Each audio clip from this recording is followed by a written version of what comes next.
What's wrong with the blacks? What's what? What's wrong with the blacks? What's wrong with you mean black people? Yes.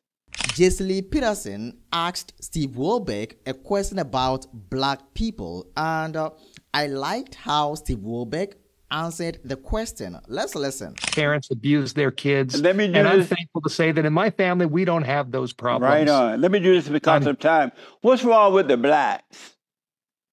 What's what? What's wrong with the blacks? What's wrong with you mean black people? Yes.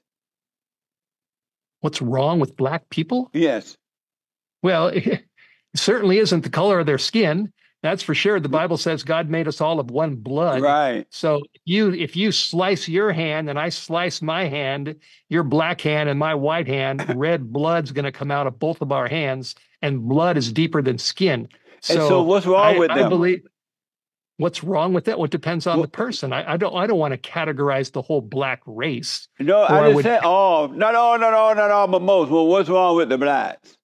Well, some of them are proud and arrogant and selfish, just like some white people are proud and arrogant and selfish. So it depends upon the person. It depends upon the individual and what kind of a character they have and what kind of a life that they live. Do you love white people?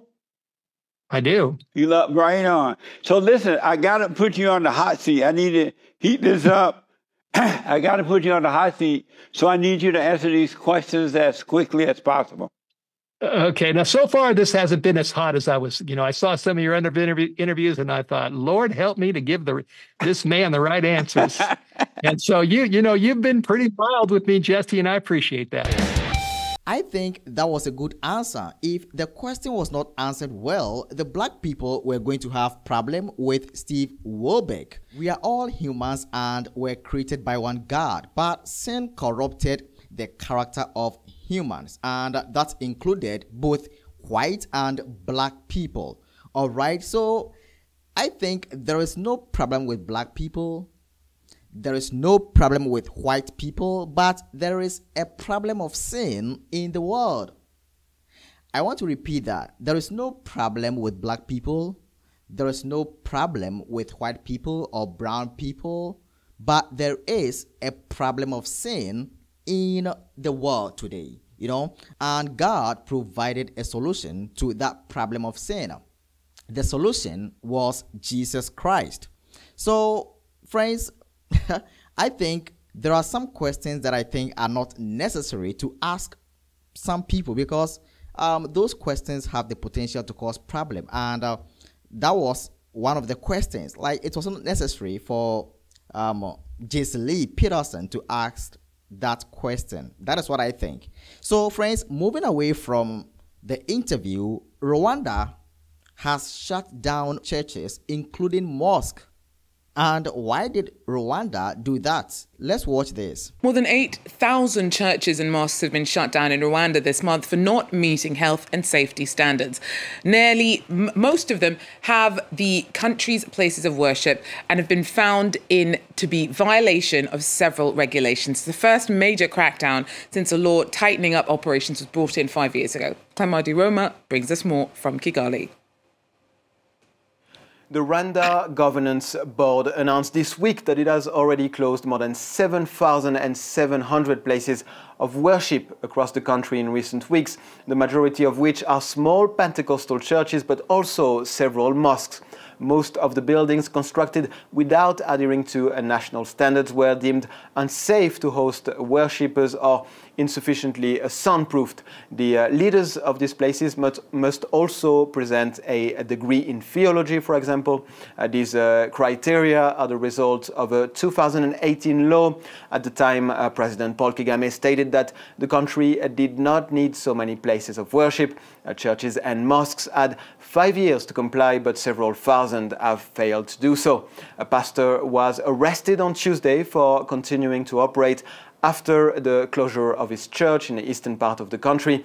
Another pastor, one of the few to publicly criticize the measure, called it extreme. He went as far as describing the closures as being institutionally violent, however, retracted his statements just a few days later. So what we are seeing in Rwanda is that the government is in control of everything. The government is controlling religion. The government is controlling like every aspect of life right there in Rwanda. And there are set standards for churches, for groups, for organizations in Rwanda. And if you are not able to meet the set standards, it means that your organization or your religion, your faith, or your everything is going to be shut down by the government. Well, friends, I understand that the president of Rwanda is trying to build the country, and he is working to prevent what happened in Rwanda some years ago. If you're not familiar with what happened in Rwanda, you can read about it online.